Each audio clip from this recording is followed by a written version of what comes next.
गौरव जी, गोवर्धन से। महाराज जी, आपके चरणों में कोटि कोटि प्रणाम। गुरुदेव भगवान, ऐसा क्यों होता है कि कुछ समय अच्छा नाम चलता है, भाव बनता है, और कुछ दिनों के बाद वो भाव या नाम उतना तन्मयता से नहीं चल पाता? भाव में और नाम में हमेशा तन्मयता बनी रहे, इसके लिए क्या करें? देखो, साधक एक रस प्राप्ति के लिए साधना करता है और सिद्ध की एक रस स्थिति होती है। तो अपने लोग अभी साधक है ना, तो ध्रुवदास जी ने लिखा, कबहू तो थोड़ो भजन, कबहू होत विशाल, मन को धीरज छुटे नहीं, गहे न दूजी चाल। कभी तो थोड़ा भजन में मन लगता है, कभी बहुत भजन में मन लगता है, कभी भाव बनता है, कभी लगता है भाव ही नहीं बन रहा है प्रभु के प्रति। इसका कारण होते तीन गुण, सतोगुण, रजोगुण, तमोगुण। वो अंतःकरण में अपना प्रभाव दिखाते रहते हैं। सतोगुण आया तो भाव बढ़िया रहेगा, रजोगुण आया तो भोगों की इच्छा होगी, भजन चल रहा है पर भोगों की इच्छा हो। तमोगुण आया तो वो आदमी आएगा जो जिसने कभी तुम्हारी निंदा की, कभी प्रतिकूलता की, कभी अपमान, चाहे परिवार को चाहे बात। अब भजन चल रहा पर गुस्सा आएगी कि भोगेगा तू, और आप जल रहे हो बेमतलब। वो तीन गुणों का चक्र चलता रहता है। तो जितना सात्विक भाव अधिक रहेगा उतने दिन भजन में आनंद आएगा, जितने मिनट रहेगा उतने में आनंद आएगा। और जहां रजोगुण आया तो वो आनंद नहीं रहेगा, फिर भोग की तरफ दृष्टि रहेगी।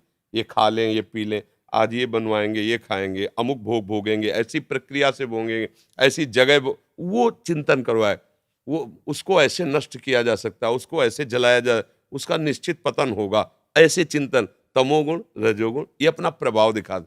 अब ये अपना प्रभाव दिखाना बंद कर दें हमारे हृदय में, इतना हमें भजन करना होगा।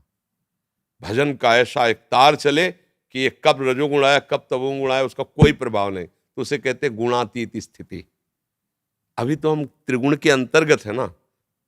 जब गुणातीत स्थिति हो जाएगी तब निर्द्वंद स्थिति, फिर एक रस स्थिति रहेगी। तो जैसे चल रहे हो ऐसे ही चलना है, पर घबराना नहीं है, और गहे न दूजी चाल, दूसरा मार्ग नहीं स्वीकार करना।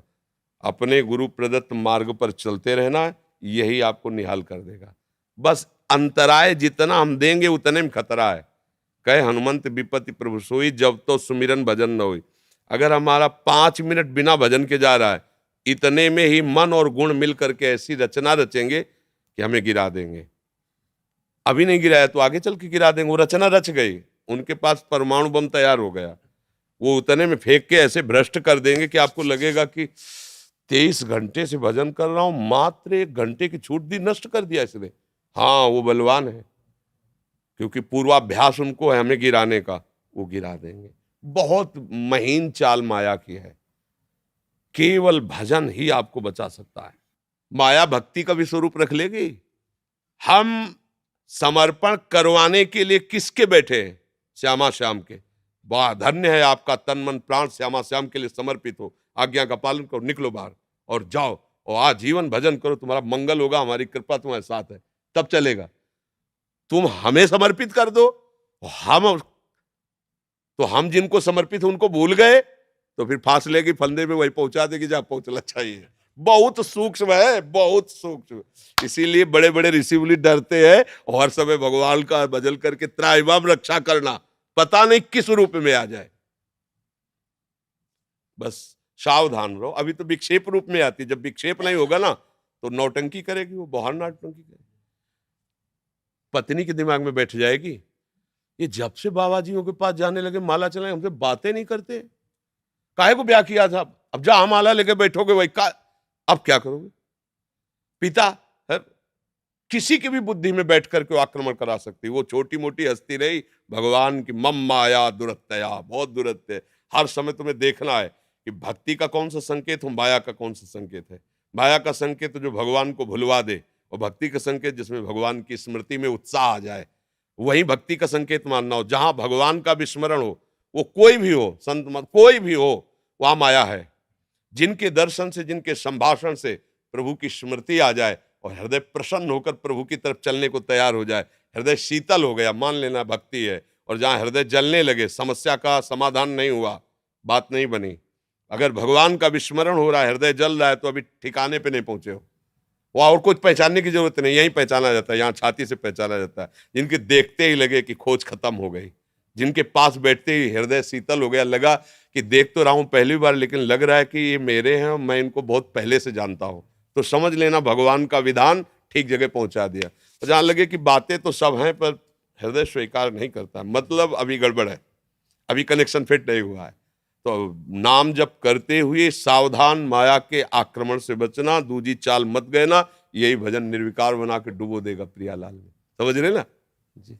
गुरुदेव भगवान आपके चरणों में कोटिशः नमन।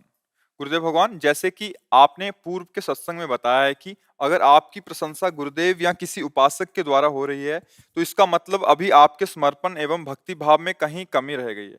यद्यपि किसी अमुक व्यक्ति द्वारा प्रभु की कृपा से कोई भी सराहनीय कार्य होता है तो उसको किसी ना किसी रूप में पुरस्कार देना या पुरस्कृत करने का प्रावधान है। गुरुदेव, इन दोनों बातों में जगत में भगवत भाव में नहीं, अहम का नाश ही हो जाना भगवत मार्ग की सिद्धि है, दयाभिमान नाश हो जाना। हम पुरस्कार के लायक नहीं हैं। अगर कोई हमसे अच्छा कार्य हो रहा है, भागवतिक कार्य होते गुरु कृपा से हो रहा है, इष्ट की कृपा से हो रहा है, हम में कोई सद्गुण नहीं है। अगर कोई सद्गुण है तो मेरे आराध्य देव की कृपा से है। तो आराध्य देव की जय हो रही है, गुरुदेव की जय हो रही, मेरी में नहीं है। ये भाव लेकर परमार्थ में चला जाता है। अगर हम स्वीकार करते हैं कि मेरे द्वारा कोई अच्छा कार्य हुआ है तो बुरा कार्य भी तुम्हारे द्वारा ही हुआ है, जिसका तुम्हें भोगना पड़ेगा। समझ रहे हो ना? तो हमें शुभ अशुभ को ना भोगना पड़े और हम भगवत प्राप्त हो जाएं, इसके लिए दोनों भावों का हमें त्याग करना होगा। और वास्तविक बात बच्चा है कि यंत्रारूढ़ानि मम माया, भगवान कह रहे हैं जैसे कठपुतली नचाने वाला जैसे नचाता है वैसे कठपुतली नाचती है। तो हमें प्रभु ऐसे नचा रहे हैं कि जय जयकार हो रही है, तो वही तो नचा रहे हैं। और वही बदल देंगे नचाना तो अभी बेविचारो गंदे दो जूता चलेंगे। सारा खेल उनके हाथ में, उमादार जो सित की नाई, समय नचावत राम गुसाएं। तो जब हमारी कोई प्रशंसा करे तो अंदर सोचना चाहिए हमसे कोई त्रुटि हो गई क्या, मैं तो प्रशंसा लायक नहीं हूं ना। अंदर से देखो तुम प्रशंसा लायक हो, अंदर से तुम देखो।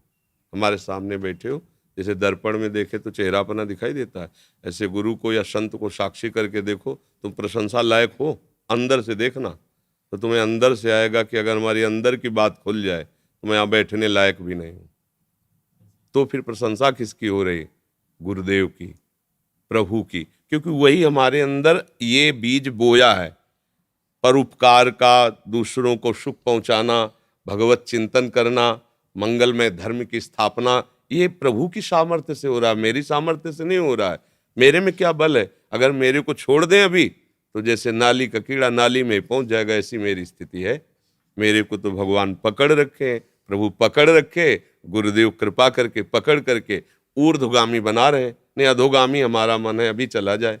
तो ये भाव जब उपासक के अंदर रहता है तो महापुरुष बन जाता है। और जब ये भाव रहता है कि मैंने कुछ किया तो फिर वो अहंकार झलकने लगता है और फिर उसका पतन शुरू हो जाता है। माया बहुत बलवती है, उसका बल अहंकार है। और भक्ति बहुत बलवान, उसका बल दैन्यता है।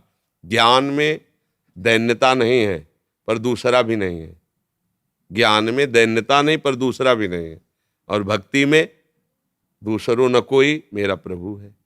तो अब बच्चा कहाँ रहा सम्मान कठोर? परमार्थ में कहीं सम्मान कठोर रहा क्या? ये तो व्यवहार में है कि आप न करते तो बात न, तो इसलिए माला और आपने बहुत हित किया, ये हम भी करेंगे। पर आप हम किसको बोल रहे हैं ये तुम नहीं समझ पाओगे। जैसे हम कहें आपने बहुत बढ़िया बात कही, बहुत हित की बात कही, हम आपको प्रणाम करते हैं, बड़ी कृपा करी आपने, तो हम किसको आप बोल रहे हैं? तुम्हारे पंच भौतिक शरीर देहाभिमानी को थोड़ी बोल रहे हैं, आपको बोल रहे हैं। आप विराट, तो आपको भी यही समझना है कि ये नहीं वो आपको बोल रहे हैं। व्यवहार में ऐसा किया जाता है, आए प्रणाम नमस्कार, अच्छा हित की बात, वाह क्या बात आपने कह दी। पर हमें ध्यान रखना है कि इसकी वाणी में बैठकर मेरे प्रभु बोल रहे हैं, मेरी भुजाओं में बैठकर प्रभु मंगलमय कार्य करा रहे, मेरे दिमाग में बैठकर भगवान जगत मंगल का, धर्म स्थापन का संकल्प, तो वो विजय को प्राप्त होगा। और जहां मैं कर रहा हूं तो अहंकार विमूढ़ आत्मा करता है मिति में, वो अहंकारी फिर ज्यादा चलेगा नहीं और गिर जाएगा। समझ पाए बच्चा जी? प्रहलाद दास गुप्ता जी कानपुर से। गुरुदेव साष्टांग दंडवत प्रणाम। गुरुदेव, हमारे पूज्य गुरुदेव स्वामी सत्यमित्रानंद गिरी जी महाराज जी की प्रेरणा से आपके दर्शन एवं चरण धूलि लेने की उत्कंठा हुई है। गुरुदेव, मेरा प्रश्न यह है कि क्या प्रतिकूलता ही राम कृपा के लिए योग्यता का माप है? ऐसा नहीं है, पर डॉक्टर्स देगा। हर रोग का ऑपरेशन ही उपाय है ऐसा नहीं है। हाँ, अब वो बैठ नहीं सकता फोड़ा,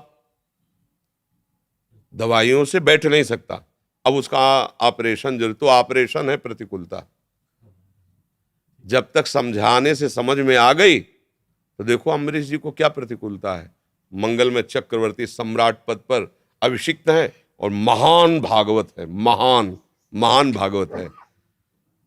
तो महान भक्ति के लिए गुरुजनों के वचनों के अनुसार चलो तो प्रतिकूलता छू नहीं जाएगी।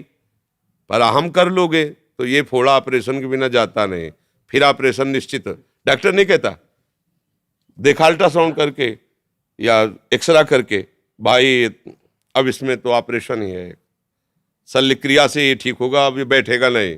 ऐसे गुरु देख लेता है कि अच्छा, कीन हो इसका बहु अभिमाना, शोक हो वंचा कृपा निधाना, अब तो ऑपरेशन ही जरूर। जाओ काक भसुंड के पास, गरुड़ जी को जाओ।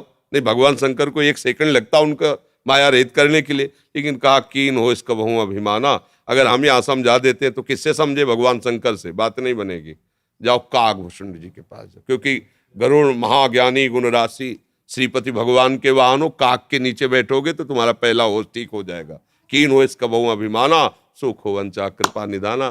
तो ये तो डॉक्टर बताएगा ना कि बैठेगा कि ऑपरेशन होगा।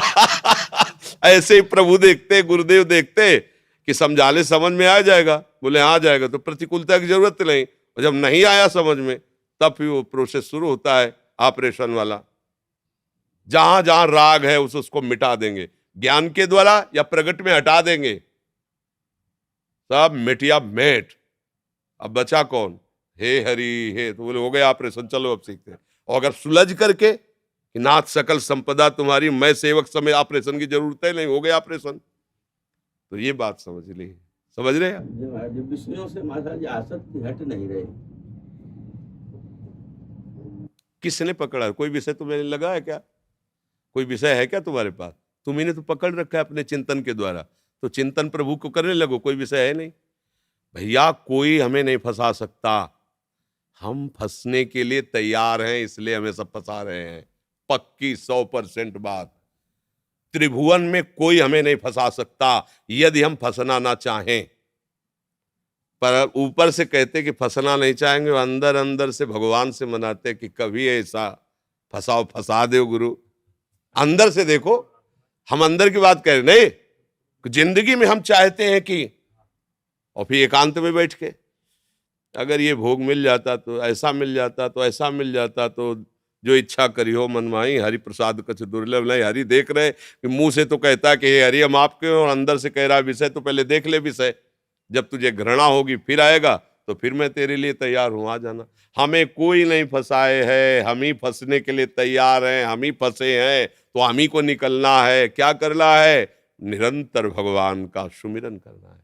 अगर राम कृष्ण हरि जो गुरुदेव ने मंत्र दिया उसको जपोगे, नाम जप करोगे, तो फिर किस वृत्ति से विषय चिंतन करोगे? समय नहीं है। अब विषय चिंतन करोगे तो किस वृत्ति से भगवत चिंतन करोगे? तो विषय में तो फंस ही जाओगे। नाम जप करो, भजन करो, भगवान के चिंतन में इतनी सामर्थ है कि तुम्हारे आवागमन को भी नष्ट कर देगी। विषय की क्या? हरि स्मृति सर्व विपद विमोक्षणम, यस्य स्मरण मात्रेण जन्म संसार बंधनात् विमुच्यते नमस्तस्मै विष्णुवे प्रभु विष्णु। जिनका स्मरण मात्र, तो भगवान, अब मन एक ही है ना। अगर इसे प्रभु के स्मरण में लगाएंगे तो विषय चिंतन खत्म, और विषय कहीं नहीं बांधता। मन जब विषय का चिंतन करता है उसी में वो बंध जाता है। अगर हम चिंतन ना करें तो सब विषय है। हमें परेशानी उसी से होती है जिसको हमने सुखमय माना है अपना। पूरी सृष्टि में आग लग जाए कोई परेशानी नहीं होगी, लेकिन हमारे रिश्तेदार को जुकाम हो जाए तो हमें परेशानी हो जाएगी, क्योंकि उससे हमने अपनापन माना है। को हमारा माना हुआ, चिंतन किया हुआ विषय हमको दुख दे रहा है। हम समझते हैं हम विषय भोग रहे हैं, लेकिन विषय हमें भोग रहा है। हम समझते हैं हम विषयों के स्वामी हैं, पर विषयों के गुलाम हैं। उत्तर अंदर से देखो। तो भजन करो, नाम जप करो, ठाकुर जी का चिंतन करो, प्रियाजू का चिंतन करो, या जो गुरुदेव ने चिंतन प्रणाली दी उसका चिंतन करो, उसी में आनंद रहेगा। चरण अलग चाहिए। हाँ, शरीर किडनी रोग से रोगी तो कई जगह ऑपरेशन है, डायलिसिस होता है, तो डॉक्टर ने कहा है इन्फेक्शन ना हो जाए इसलिए दूर रहना, तो इसलिए दूर ये लगा के बैठे। नहीं, हम तो सबके गले लगे भैया, क्या फर्क पड़ता है। इसलिए भाव से आप प्रणाम कर लो, हम भाव से आपको हृदय से लगाते हैं। भाव का ही सारा खेल है, भाव लाओ तो छुए रहो तो क्या फर्क पड़ता है। ज्ञानानंद जी महाराज केदारनाथ से, महाराज जी आप कोई संत सम्मेलन कर रहे हैं वहाँ, तो उसके आयोजन के लिए आपको आशीर्वाद मांगने आए हैं कि वो। हाँ, बहुत सुंदर है। ये तो संत जन ही करते हैं, संतों को आमंत्रित करके, संतों को बुला करके उनके भावों के द्वारा धर्म की वृद्धि, लोगों के हृदय से अधर्म भावनाओं का नाश, ये तो संतों का कार्य है। ये तो संत जन ही करते रहते हैं। संत परम मंगल के लिए होते हैं, और यही सब परम मंगल है कि विविध भावों वाले संतों को एकत्रित करके उनकी वाणियाँ जो जगत के जीव विषयों में फंसे हैं, उनके वचनों के बल से वो निकल सकें। धर्म की जय हो, हमारा धर्म क्या है वो समझें, सनातन धर्म में स्थित हों, भगवत आराधना में स्थित हों, अपने खान पान नियम संयम को धर्म के अनुसार, ये तो संतों का जीवन होता है, संतों का यही जीवन होता है। आशीर्वाद क्या, हमारे प्राण समर्पित है। क्योंकि देखो, हम लगे तो उसी में है ना, अपने लोग सब मिल करके, क्या हमको लेना देना है। आप नरक जाओ स्वर्ग जाओ, पर लगे काहे के, कष्ट है, बैठने में भी कष्ट है, बोलने में भी कष्ट है, पर बोल रहे हैं कि अगर इनमें से एक आदमी बात समझ गया तो उसका मंगल हो जाएगा, उसका मंगल हो जाएगा। अगर 10 बार राधा राधा बोलने लगे, तुम्हारा काम बन जाएगा, तुम्हारा जीवन एक अच्छी दिशा की तरफ चलने लगेगा। तो अब हमको इस सृष्टि में भगवान ने साधु वेश में भेजा है, और भिक्षान्न तुमसे पाया है, तो शिक्षा का प्रभाव आप पर पड़े और आपका मंगल हो, ये हमारा आपका संबंध है। आपने भिक्षान्न दिया, सब साधु कहाँ से पा रहे हैं, गृहस्थी जन भिक्षान्न दे रहे हैं, तो साधु जन शिक्षा दे रहे हैं। तुम ऐसे चलो तो तुम्हारा ऐश्वर्य बढ़ेगा, तुम्हारा शरीर सुखी रहेगा, और तुम भगवान का भी भजन करके भगवान को प्राप्त होगे। जैसे तुम फल फूल अन्न आदि देकर साधु के शरीर का पोषण होता है, जीवन का पोषण होता है, कहीं से भी मिलता तो है ना। प्रभु किसी न किसी गृहस्थ को ही प्रेरित करके तो देते हैं। अब हमारा कर्तव्य क्या है कि हम आपका मंगल विधान सोचें, अपने भजन बल से, अपने बुद्धि बल से, गुरु कृपा बल से आपको मार्ग दें, जिससे आप अच्छी प्रकार जी सको। अब शराब पी रहे हैं, मांस खा रहे हैं, गंदे आचरण, ये अच्छा जीवन है, नारकी जीवन है। तो इसलिए संतों की बड़ी कृपा है इस जगत पर, जो सच्चाई से चल करके जो अनुभव किए हुए हैं वो जगत को दे रहे फ्री। जो विशेष विशेष मार सही है संतों ने, काम की मार, क्रोध की मार, लोभ की मार, तब उनको जो अनुभव हुआ वो ऐसे फ्री दे रहे हैं। अगर बात मान लो तो फ्री नहीं मिल गया, जो हमने वर्षों में अनुभव किया वो तुम्हें 1 सेकंड में दे रहे। तभी कहा है, तात स्वर्ग अपवर्ग सुख, धरी तुलाए कंग, तूलन ताय सकल मिल जो सुख लव सत। अगर संत का एक क्षण के लिए संग मिल जाए तो उसके बराबर स्वर्ग का सुख और मोक्ष का सुख भी नहीं रखा गया। क्यों? वो वर्षों की कमाई 1 सेकंड में दे देते हैं, पर अपने उसको समझते थोड़ी है। तो बातें हो रही थी, आप बढ़िया है, संत महात्मा बोल गए, ऐसे पकड़ो कि ये अपने जीवन की बात दे रहे। अगर हम पकड़ ले तो हमें, जैसे ट्रेन कहाँ से चलती है, हमें वहाँ थोड़ी जाना पड़ता है, जिस स्टेशन में पहुंचे वहां से बैठ गए, आगे निकल गए। अभी थोड़ी जहां से ट्रेन चली वहां से चलो तब आप पहुंच पाओगे। ऐसे संत कहाँ से चले तुम्हें क्या पता चला। और जहां संत हैं वहीं जुड़ जाओ, तो वहीं से वो प्रभु की तरफ ले जाएंगे, पीछे थोड़ी जाना पड़ेगा साधना में, वो अपने समान बना करके वहीं से ले जाएंगे। ये लाभ केवल संत संग से मिलता है, नहीं तो फिर ककारा पढ़ो, साधना करो, आगे बढ़ो। और संतों के संग से क्या होता है, जहां वो हैं पीछे का सब काट दिया, चलो यहीं से जुड़ो और आगे बढ़ो, प्रभु के पास चलो। प्रीति अग्रवाल जी दिल्ली से। राधे राधे। राधा वल्लभ श्री हरिवंश गुरुदेव आपके चरणों में सादर प्रणाम। गुरुजी, हम पर प्रतिकूल अवस्था आन पड़ी है, तो इस प्रतिकूल अवस्था में हमें संतों के दर्शन, धामवास और श्री जी के दर्शनों का सौभाग्य प्राप्त हुआ है और भजन में भी मन लगता है, परंतु अनुकूल अवस्था में कभी ये सुख प्राप्त नहीं हुआ। गुरुजी, ऐसा क्या करें कि अनुकूलता में भी भजन में खूब मन लगे और श्री जी के दर्शन एवं संतों के दर्शन का सौभाग्य प्राप्त हो? प्रतिकूलता से पाप नष्ट होते हैं। जब पाप नष्ट होते हैं तो हमारा हृदय पवित्र होने लगा। पवित्र हृदय में ही संत प्यारे लगते हैं, संतों के वचन अच्छे लगते हैं, भगवान का नाम, भगवान प्यारे लगने लगे। जब हमारा हृदय मलिन होता है तो अच्छा नहीं लगता। अनुकूलता का जब हम भोग करते हैं तब भजन नहीं होता। अनुकूलता का आना भजन में बाधक नहीं है, अनुकूलता का भोग करना। ये खूब ऐश्वर्य आ रहा है तो खूब गौ सेवा, संत सेवा, भजन कीर्तन करो आप। अब उसका तुम भोग करोगे रुपए का तो तुम्हारी बुद्धि भ्रष्ट हो जाएगी। लगे हमारे पास रुपया क्या कमी, शराब पियो, व्यभिचार करो, जुआ खेलो, कुछ खूब रुपया है। एक ये है भोग उसका, और एक है कि अब हमारे पास लाखों रुपया, बिहारी जी को फूल बंगला बनवाएंगे, संतों को भोजन पवाएंगे, और एक अस्पताल बनवा देते हैं जिसमें फ्री औषधि, गौ सेवा कर। क्या अनुकूलता ने बिगाड़ लिया? अनुकूलता ने कुछ बिगाड़ा क्या? मंगल और कर रही। जब हम अनुकूलता का भोग करते हैं, आपने प्रतिकूलता का भोग नहीं किया, प्रतिकूलता आई और आप उससे बच करके प्रभु के चिंतन में लग गए तो आनंददायक बन गई। ऐसे अनुकूलता आई और आपने प्रभु को समर्पित कर दिया तो आनंददायक हो जाए। जब हम प्रतिकूलता का भोग करेंगे तो भजन साधन की तो बात जाने तो जीना मुश्किल हो जाएगा। आपने प्रतिकूलता को भोग नहीं किया, प्रतिकूलता का सदुपयोग किया कि सब बिछुड़ रहे, अब एक ही रास्ता है श्री हरि, ये हुआ सदुपयोग। ऐसे ही सब जुड़ रहे हैं तो एक ही रास्ता है श्री हरि। आपका क्या बिगाड़ लेगा? ना अनुकूलता बिगाड़ लेगी, ना प्रतिकूलता बिगाड़ लेगी। जब हम उसका भोग करते हैं, देखो कई प्रश्न ऐसे होते हैं कि सुख में तो भजन होता है लेकिन जब दुख और विपत्ति आती है तब हम संभल नहीं पाते, तो क्या होता है? वो उसका भोग कर रहे हैं, प्रतिकूलता। आपका प्रश्न इससे उल्टा हुआ, तो इसका क्या हुआ कि आपने प्रतिकूलता का सदुपयोग कर लिया लेकिन अनुकूलता का भोग करते हैं, इसलिए भय है कि अनुकूलता आएगी तो फंस जाएंगे। भोग नहीं करना अनुकूलता, प्रारब्ध के अनुसार अनुकूलता आ सकती है तो उसका सदुपयोग करो। मान लो खूब आपके पास बड़ी रसगुल्ला आ गया तो जरूरी से तुम सब पा जाओगे, लीवर खराब हो जाएगा। बांट दो उसे और जीवों को पवा दो, एक पालो, हो गया। ऐसे ही मान लो संपत्ति आई है तो आपके भोग के लिए थोड़ी आई, उसको सदुपयोग करो और बढ़ाओ। जैसे एक मन अन्न खेती में फेंका गया तो 50 मन हुआ, अन्न हुआ ना। अगर एक ही मन को अन्न को उसको खा जाते तो आगे कैसे होता? तो जो अनुकूलता आई उसको और बढ़ाओ, संत सेवा में, भगवत सेवा में, सबका मंगल, तो आपका हृदय अपने आप मंगल भवन में स्थित हो गया। तो अनुकूलता का भोग ना किया जाए तो भगवत भजन एक तार चलता रहेगा।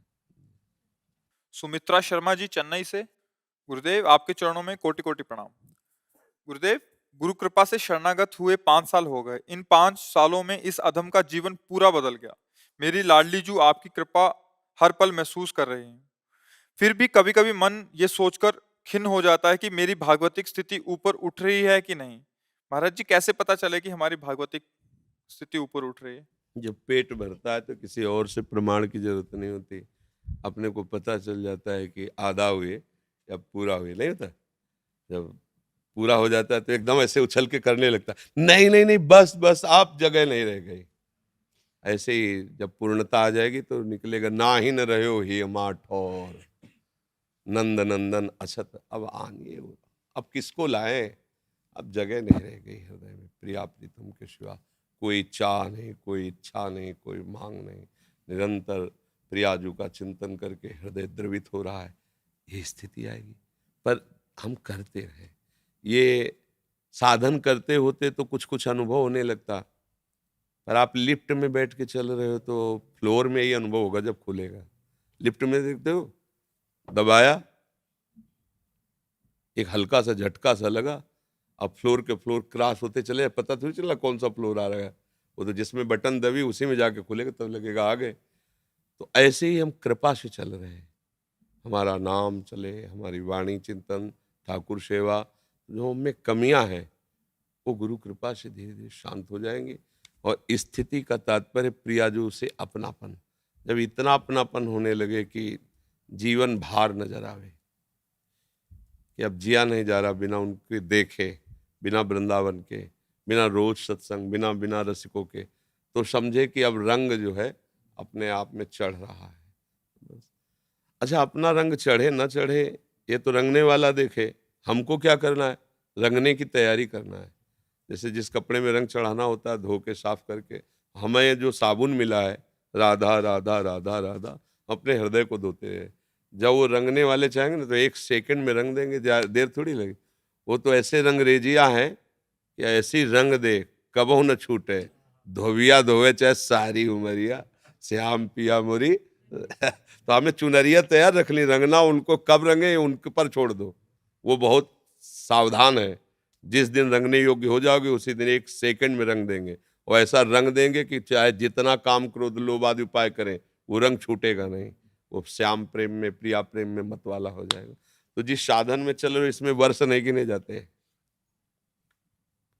इसमें श्वासों पर नजर रखने की, एक भी श्वास खाली न जाए, बस राधा राधा राधा। हमें नरक मिले तो ठीक है, प्रिया जो जाने। हमको ज्यादा इस पर ध्यान नहीं देना कि हमें क्या मिलेगा। हमारा समय सार्थक जा रहा है, हम अपनी जगह ठीक है ना। हम अपनी जगह कब ठीक है? जब वर्तमान में हम प्रभु का स्मरण कर रहे हैं। ये समय, ये सेकेंड श्री जी के चिंतन में जा रहा है ना, राधा राधा, और काम कर रहे हैं राधा राधा राधा। हम सही चल रहे हैं ना, तो पेमेंट में कमी नहीं होने वाली। बेईमान पार्टी नहीं है। अति उदार भी सुंदर प्रभु अत्यंत करुणामय है, वो बेईमानी नहीं है। अपनी तरफ से ईमानदारी से काम करे तो पेमेंट पक्का मिलेगी, उसकी चिंता मत करो, वो आ जाएगी। पहले से तो आगे हो ना, देखो ना आप, जब आपको दिखाएं तो देखो आप पहले से आगे हो ना, तो इससे भी आगे हो जाओगे। और जब ऐसा आगे आएगा कि वो आगे होंगे, सब काम पूर्ण हो गया, फिर क्या है। अभी हम आगे हैं, अभी वो आगे नहीं है। जिस दिन वो आगे हो गए तो हम खो जाएंगे, खो जाएंगे। इसी का नाम स्थिति है। मेरा अस्तित्व ब्रह्म नहीं, माया नहीं, नहीं जीव नहीं काल, अपने सुदिना रहे, एक रहे हो नंदलाल। जब तक हम हैं तब तक वो नहीं दिखाई दे रहे हैं, और जब वो दिखाई देंगे तो हम दिखाई नहीं देंगे। एक स्थिति आ जाएगी। चलते रहो, चुपचाप चलते रहो। हाँ, कोई भी चाह न करो कि निज मंत्र मिल जाए, कि ये हो जाए, कुछ चले। एक धारा पकड़ा दी, मैं पकड़े हुए चल रहा हूँ, जब मन आवे तब देख लेना, जैसा मन आवे वैसा कर देना। अपनी कोई मांग नहीं होनी चाहिए, कोई मांग नहीं, क्योंकि उदार प्रभु खुद जानते हैं कब क्या करना है। निगम पांडे जी काशी से। हरिवंश राधे राधे गुरुदेव। महाराज जी आपके चरणों में कोटि कोटि प्रणाम। महाराज जी मैं काशी से आई हूँ। महाराज जी मैं जब भी संतों को देखती हूँ तो मेरे हृदय में अपार श्रद्धा उमड़ने लगती है, तन प्रफुल्लित हो जाता। और जब कोई संतों के लिए अनुचित वाक्य का प्रयोग करता है अथवा उन्हें कोई पीड़ा पहुंचाने की कोशिश करता है तो महाराज जी ऐसा लगता है जैसे हृदय फट जाएगा, हमसे सहन नहीं हो पाता है। महाराज जी ऐसा क्यों होता है? हाँ, मतलब सात्विक भाव है, पर इसको संभाल ले। कभी कभी सात्विक भाव में भी हम फिसल सकते हैं, सावधान रहे। संत भगवान के जन भगवत स्वरूप है, हमारा हृदय उनके प्रति नमन भक्ति से युक्त रहे, उनके प्रति सौहार्द रहे, पर सावधान रहे। नहीं बच्चा, सावधान रहे। भगवत स्वरूप दूरी बना के आपका भजन मंगलमय हो, आपकी वाणी से हमारा जीवन मंगलमय हो, पर संपर्क सूत्रों से बहुत दूरी बना के रखे, जिससे उनकी भी साधना परिपक्व और आपका भी साधन परिपक्व चलता चला है। अच्छा, संतों की जो निंदा करते हैं वो संतों के ऊपर बड़ी कृपा करते हैं। जो पाप का फल हमें शरीर में दंड रूप में भोगना था, वो निंदा करके हटा रहे हैं, तो वो गलत नहीं है, वो तो बड़े कृपा कर रहे हैं। अच्छा, कोई हमें 5 थप्पड़ मारे, ये अच्छा रहेगा कि कोई 5 गाली दे दे तो अच्छा रहेगा? अगर दोनों बातें हमसे पूछे तो कहते वे 5 गाली दे दो, थप्पड़ काहे को मारोगे? तो समझो हमारे शरीर के दंड को वो अपनी जबान से नष्ट कर रहे हैं। अरे कुछ नहीं, पाखंड नीच ऐसा वैसा बोले ना, हमारे पाप नष्ट हो गए। बोलो कितनी कृपा की। तो आपको उनके ऊपर बुराई सोचना नहीं और दुख मानना नहीं। अच्छा, संत भगवान के निज जन है, तो भगवान उनकी रक्षा में है, उनका कोई अमंगल कर नहीं सकता। बस संतों के प्रेम में हमें ये सावधान रहना है कि कहीं हम इनके मार्ग में बाधा ना बन जाए, कहीं हमारा प्रेम इनकी भगवत स्मृति में विघ्न न पहुंचा दे। ये सबको ध्यान रखना चाहिए। हम आपको भगवान मानते हैं, आपको गुरु मानते हैं, आपसे प्यार करते हैं, पर मेरा प्यार कहीं आपके प्यार में अंतर न डाल दे, इसलिए हम अपने प्यार को छुपा के रखेंगे और आपके प्यार का यशगान करेंगे। अगर हम अपने प्यार को, तो कहीं उनकी स्मृति हमारी तरफ, हमारे प्यार की तरफ आ गई तो बाजी हम हार जाएंगे। ये सूक्ष्म विषय है, पहुंच पाओ तो पहुंच लो जहां हम पहुंचा रहे हैं। अपनी साधना उनकी वाणी के अनुसार चलानी है और उनकी स्मृति को सुरक्षित रखना है। इसलिए अधिक प्यार हृदय में होने पर भी हम नजर नीची रखेंगे और ये जानने नहीं देंगे कि हम आपको कितना प्यार करते हैं। और प्यार वही है जो सामने वाले को, जिससे हम प्यार करते हैं, वो भी न जान पाए कि हम प्यार करते हैं। प्यार का। एक बार एक सखी भाई जी की वाणी पढ़ करके बड़ी तन्मयता से ब्रह्मचर्य पूर्वक साधना में लग गई। भाई जी की छवि विराजमान की थी, पर मन में था कि क्या कभी मैं देख पाऊंगी अपने गुरु को एक बार, जिनके लिए मैंने जीवन समर्पित कर। एक बार ऐसे प्रगट में कमरे से ही नहीं निकलती थी। पूरा परिवार आश्चर्यचकित था उसकी साधना से। किसी से नहीं मिलना, किसी से नहीं आंख मिलाना। भाई जी जब ट्रेन के द्वारा तीर्थ यात्रा में गए थे, अचानक भावावेश बदला, उसके दरवाजे पहुंच गए, अपरिचित एकदम, किसी के लिए नहीं खोलती थी। जो ऐसे हुआ, देखो अपने आप पता चल गया कि कोई मेरा है। तत्काल दरवाजा, जे देखा भाई जी को सामने। अब बोलो क्या दशा होगी जो उनकी फोटो को पूछ करके अपने जीवन को समर्पित किए हैं। पास अंदर लाई, चरणामृत उतारा और कहा, प्रभु मुझे विश्वास था कि एक बार आप कृपा करने जरूर आएंगे। ये दासी आपको जीवन समर्पित किए हुए, पर हम ये चाहेंगे कि न ये बात आप किसी से कहें और ना आप दोबारा यहाँ आए।